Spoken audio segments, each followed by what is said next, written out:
as Adam told us on a show late last week, there was a lot of action this weekend, but it was not in Chapel Hill. A lot of the Tar Heel teams were out and about. And, Adam, how'd they all do? Field hockey was out and about in Louisville on Friday. They won 2-1. Really, two outmatched opponents this weekend. The shots were 21-4. So, a solid win on the road. Then, good news for Western North Carolina. The game at App was played at App. And Carolina won it 5-0. Second straight week, Charlie Bruder has a hat trick.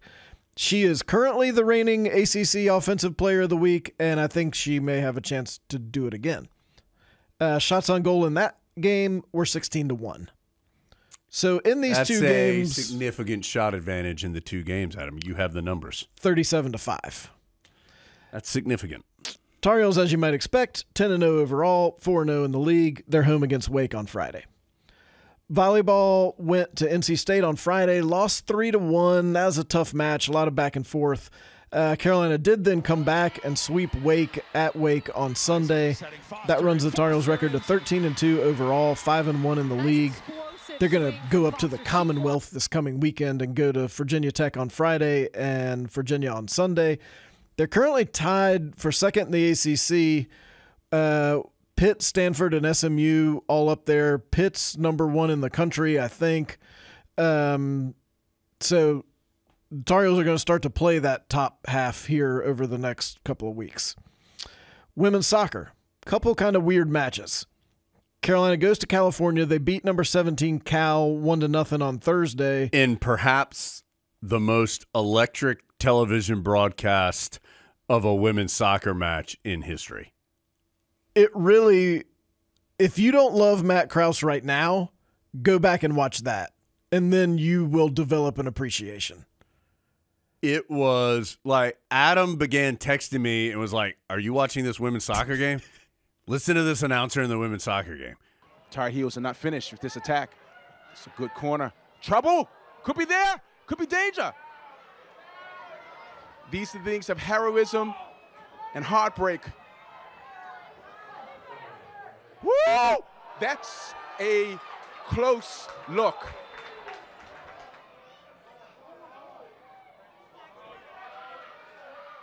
Tegan Wise saves it, but it's a deflect, it's a rebound, and there is a goal. Go, go, go, go, go, go, go! Tar Heels with the finish. Can you believe this guy just I was getting peppered with texts from Adam who just couldn't believe what he was hearing. And so once I finally was able to catch up, it was unbelievable. What a broadcast. The broadcast was the equivalent of the Cal game ops, which for the first 20 minutes of the match only seemed to have one game ball. So when the ball went out of bounds, which sometimes it does in soccer, but they didn't have any ball kids. So a player on the team would have to go chase the ball like you were playing rainbow soccer out on Estes Drive or something. You're shooting hoops in your driveway and the ball rolls out into the street. Hold on, let me go get it. They did eventually, it appeared, find some other game balls, so that was a big upgrade. What wasn't quite as big of an upgrade was the fact that we didn't really know how to pronounce anyone's name or really much about what was going on in general. But what I do know is the Tar Heels just kept plucking, and in the 89th minute, get a PK from Bella Simber. It was blocked. Yep. Which could have been, there could have been hysterics in the broadcast booth, except Bella Simber recovers the rebound, knocks it in, 1-0 Heels. Boom. You're not going to believe this, but as she set up for that PK, I thought, sometimes people score on PKs on the rebound. I was literally thinking that. It was as though Cal forgot that was an option at that moment. Even the keeper was just lying on the ground after making a great stop. And the ball, and it was a great bounce for the Heels. It went right back to Bella Simber. She was like, oh, I'll just put this right in the back of the net. We'll make this happen. So, congrats. But, Adam, the late goal flipped and hurt the Tar Heels later in the weekend.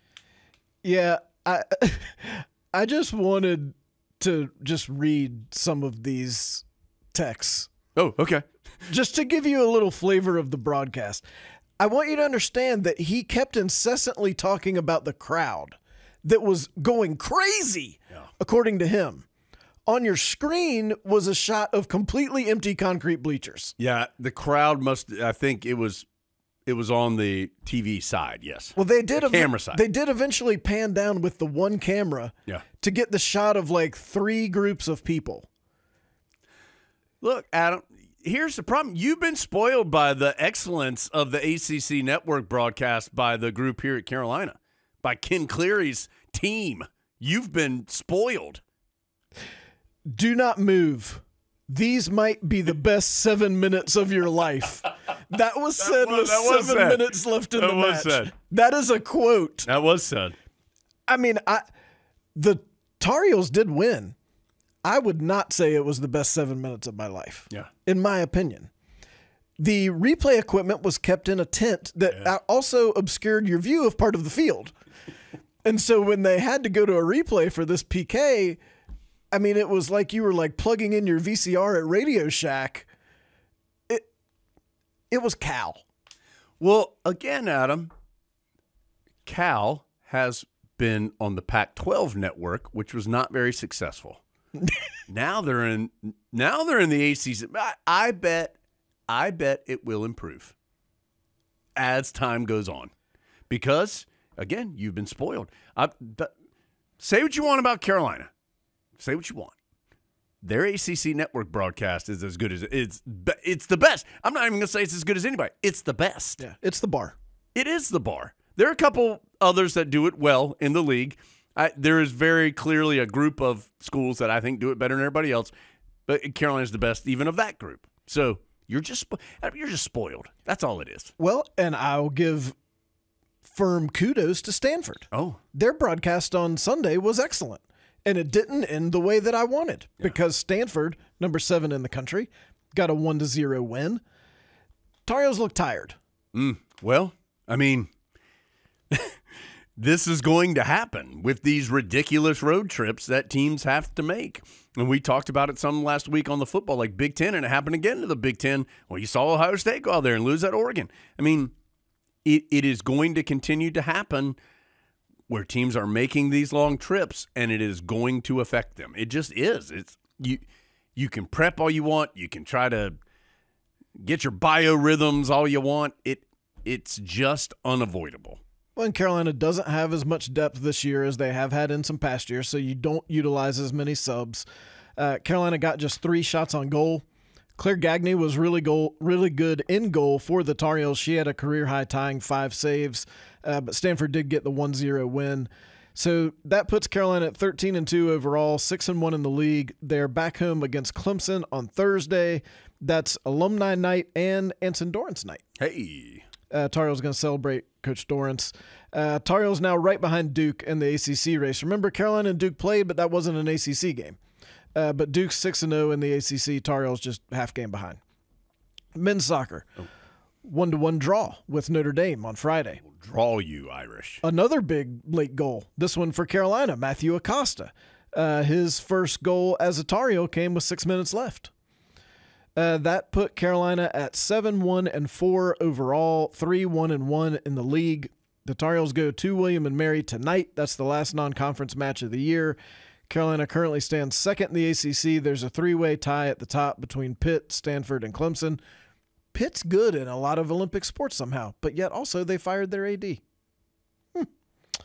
And then women's golf finished 4th at the Ruth's Chris Invitational in Chapel Hill this weekend. That was the first collegiate women's competition at the renovated Finley. How about that? Megan Stryker finished 3rd overall, and Carolina finishes up the fall schedule in Wilmington, October 25th through the 27th.